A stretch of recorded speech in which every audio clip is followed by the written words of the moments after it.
The Lamborghini LM002 marked an unexpected step for a company renowned for tractor manufacturing and later luxury automobiles equipped with more durable clutches than Ferraris.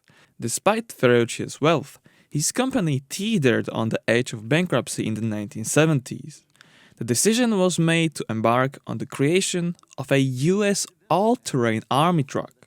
Interestingly, the concept was a replica of a competing model and proved so incapable that US Army refused to test it, and the production car bore little resemblance to the original.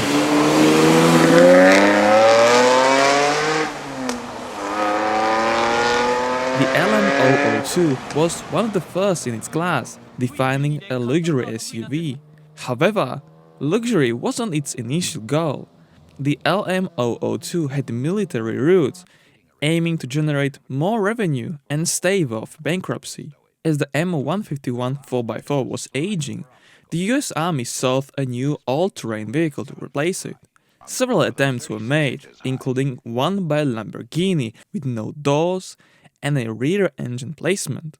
In 1977, Lamborghini presented the Cheetah, a rear-engine prototype with a waterproof Chrysler 5.9 and a 3-speed gearbox, but it was never officially tested by the US Army. Firstly, the engine power left much to be desired. The 190 horsepower output was inadequate for the 2-ton vehicle, and the 3-speed automatic transmission offered no help. With fiberglass body panels, no doors, and a hefty weight, the Cheetah failed to impress. The Humvee ultimately won the contract, and the Lamborghini project faded into silence. Nevertheless, the Cheetah still exists. With external capital, the idea was resurrected with a marginally improved concept in 1981. The LM001 still featured an underpowered engine, this time an AMC V8, and an unfavorable rear engine configuration. Despite a redesigned exterior, the car still did not perform as expected, leaving engineers with another unimpressive vehicle. They had to scratch their heads a bit more to come up with what seemed like an obvious solution. The next concept was released in 1982, dubbed the LMA, short for Lamborghini Militaria Anteriore, front in Italian, finally featuring a front engine. This necessitated a complete redesign of the chassis, featuring a new steel tubular space frame. The front section was opened up to stuff a Bizarrini V12 into the engine bay. The power level doubled, bringing it finally on par with the chassis potential. The already hefty weight even worsened, and the added power proved necessary after all. It took a few more years to fine-tune the entire car to make it production ready.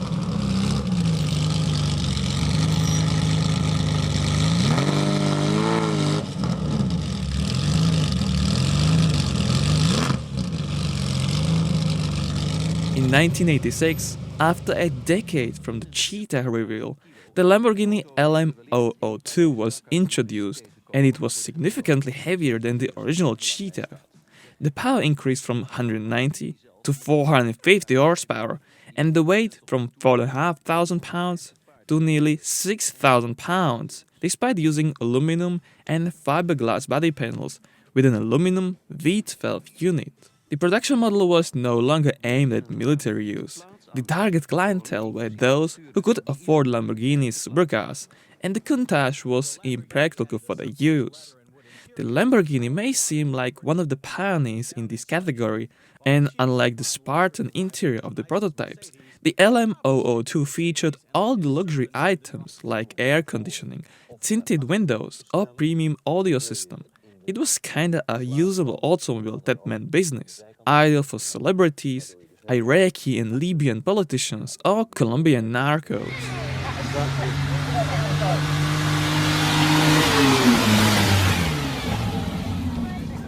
The car featured independent double wishbones both at the front and rear, and it could still be equipped with proper Pirelli Scorpion off-road tires to complement the car's rugged appearance. With 17-inch rims wearing 335 by 60 section tires on both the front and rear, There is literally nothing else to consider but the period product developed specifically for the Rambo Lambo, costing about €5,000 each plus VAT. Beyond its luxurious features, the car remained highly capable, with engineers incorporating a large cooling radiator and twin large air filters to enhance the durability of the vehicle. 3 limited slip differentials and a 2-speed high-low transfer case to upscale the off-road potential were also standard options, should a daring customer decided to try. The front-wheel drive was engageable.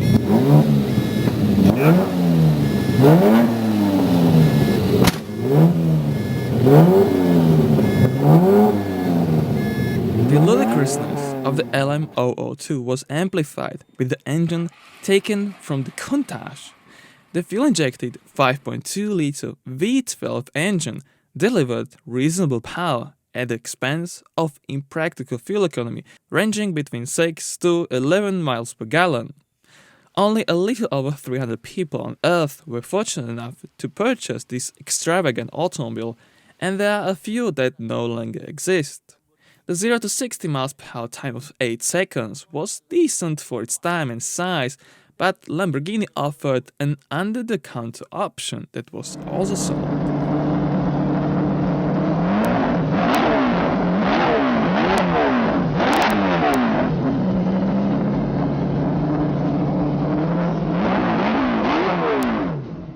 In the 1980s, Lamborghini ventured into boat racing, leading them to design an entirely new engine.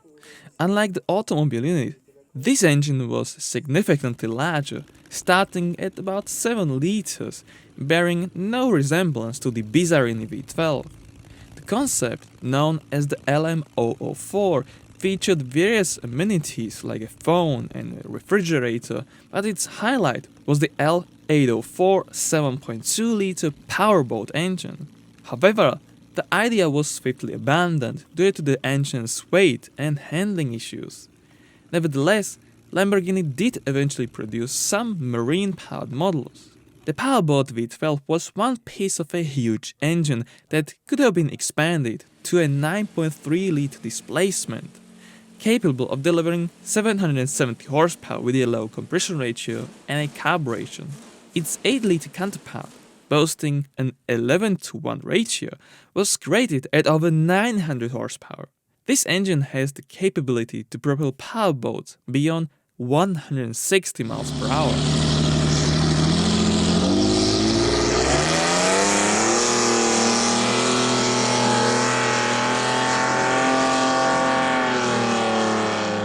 For the SUV, Lamborghini opted for a tamer 7.2-liter engine with an unspecified power output, likely around 600 horsepower. This Class 1 offshore racing powerboat engine option was rarely chosen due to its massive weight of 400 kilograms. Being a race-derived engine, its fuel consumption was beyond imagination.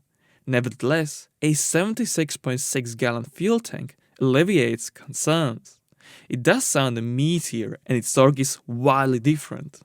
Due to its sheer size, fitting this power plant into a Countach or Diablo was impossible. Some sources mention only a single unit made, and truly it is a challenge to find one.